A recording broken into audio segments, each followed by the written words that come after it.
शुद्धिकरण वो एक नैतिकता का एक जो पूरा कलर है उसके साथ वो आई है, उसमें कोई परेशानी नहीं है। यदि आप उसको फिर लेटर पर देखेंगे तो उसमें कोई परेशानी नहीं है। अब आप इस पर विरोध करेंगे तो आप कहेंगे नैतिकता का विरोध कर रहे हैं। विजय, आवाज आ रही है मतलब आपको? उन्हें और ये ताकि सनद रहे ना, वाजपेयी जी की जो इधर उधर सब लोग बैठे हैं सहयोगी, उनको सनद रहनी चाहिए।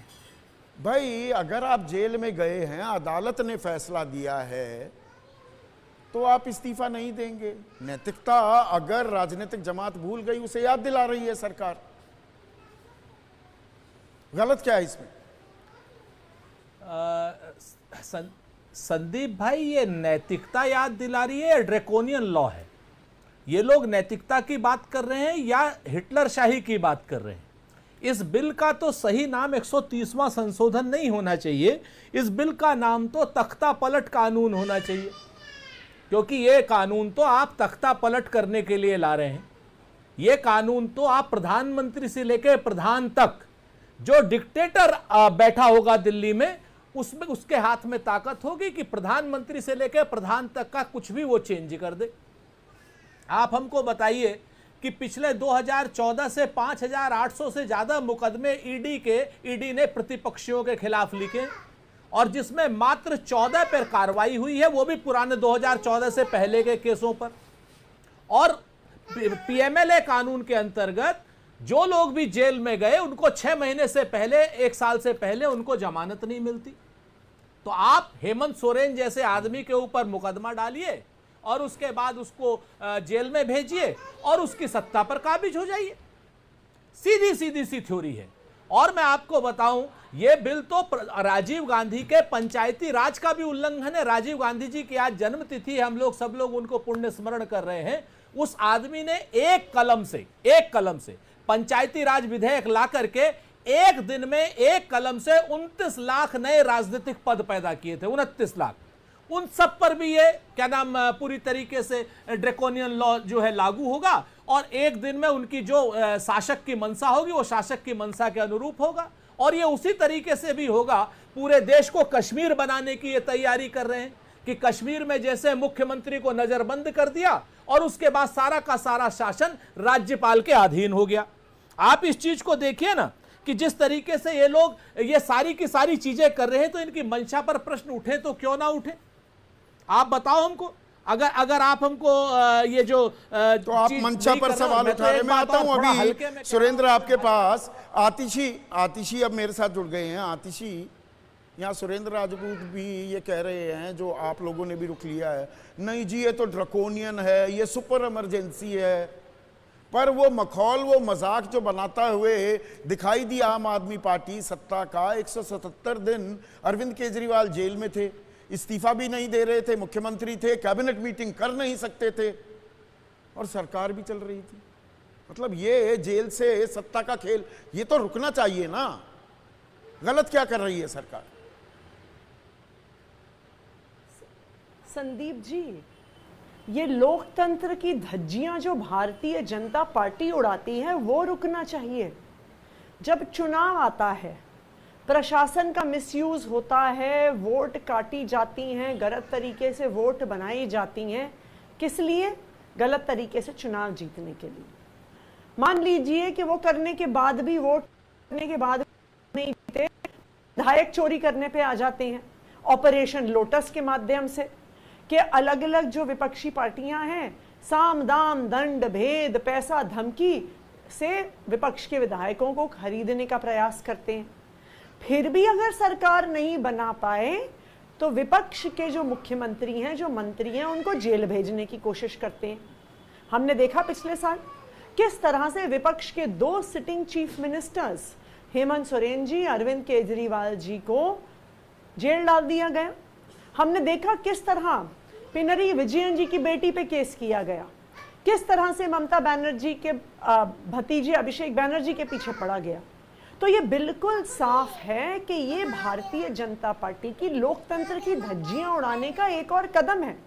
वोट चोरी पहला कदम है, विधायक की चोरी दूसरा कदम है, अब तो सीएम पद की चोरी पर आ गई है भारतीय जनता पार्टी। अब तो बहुत आसान है, आपने कानून बना लिया है पीएमएलए कानून में गिरफ्तारी के लिए किसी सबूत की जरूरत नहीं है। पीएमएलए कानून में जमानत मिलना लगभग असंभव है। जमानत मिलती है 6 महीने के बाद। तो जो विपक्ष के आपके जहां पे विपक्ष की सरकारें हैं वहां पे मुख्यमंत्री पे, वहां के मंत्रियों पर केस करिए, उनको जेल के अंदर डालिए, उनको मुख्यमंत्री के पद से हटाइए, उनको मंत्री के पद से हटाइए, सरकार गिरा दीजिए। किसी पार्टी के सारे नेताओं को आप जेल डाल देंगे तो फिर उनके विधायकों को खरीद के ले आइए आप, क्या दिक्कत है? तो नहीं, ये अगर आरोप लगते हैं, अमित शाह अपना ही उदाहरण यहाँ पर देते दिखाई दे रहे हैं आतिशी। उन्होंने कहा मैं भी मंत्री था गुजरात में, मुझ पर आरोप लगे और मैंने अपने पद से इस्तीफा दिया, आरोप मुक्त हुआ, उसी के बाद सत्ता के गलियारों में वापसी की, वरना राजनीतिक वनवास काटने के लिए मैं तैयार हो गया था। संदीप जी, मैं एक छोटी सी बात कहती हूँ। इस देश का कानून है कि किसी को 2 साल से ज्यादा कन्विक्शन हो जाए तो वो चुनाव ही नहीं,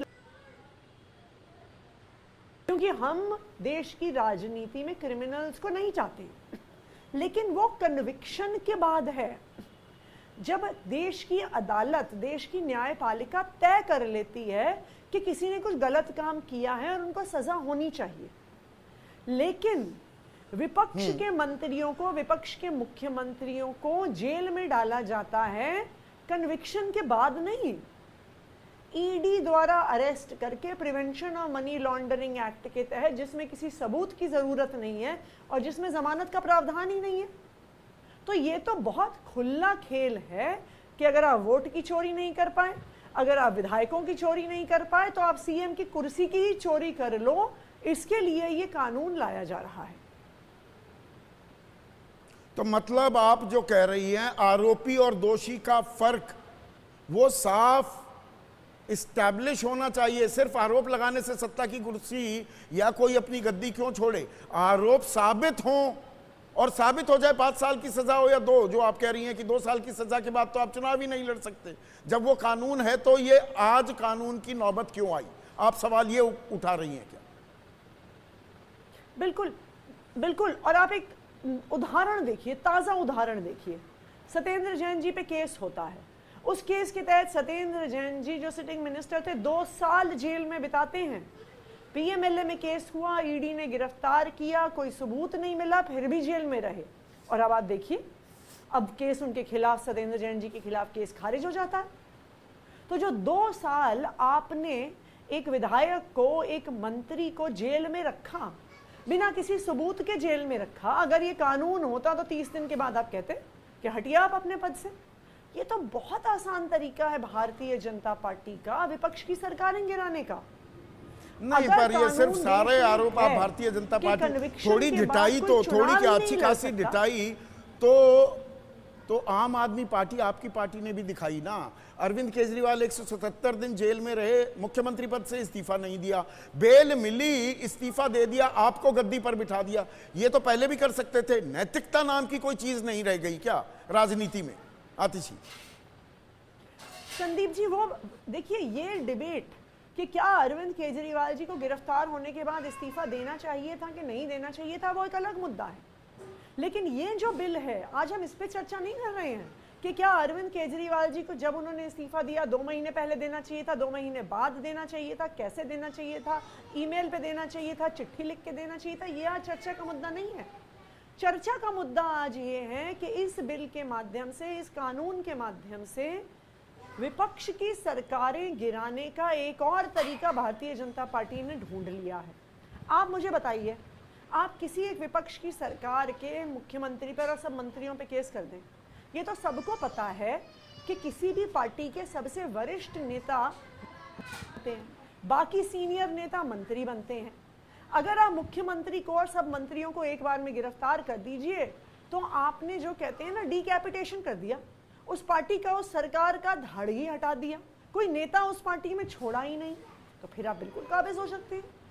तो भारतीय जनता पार्टी एक एक करके लोकतंत्र की हर संस्था को, इलेक्शन कमीशन को, और अब आप इस तरह, अब आप देखिए कि इस कानून के माध्यम से सरकारों को गिराने का भारतीय जनता पार्टी प्रावधान कर रही है।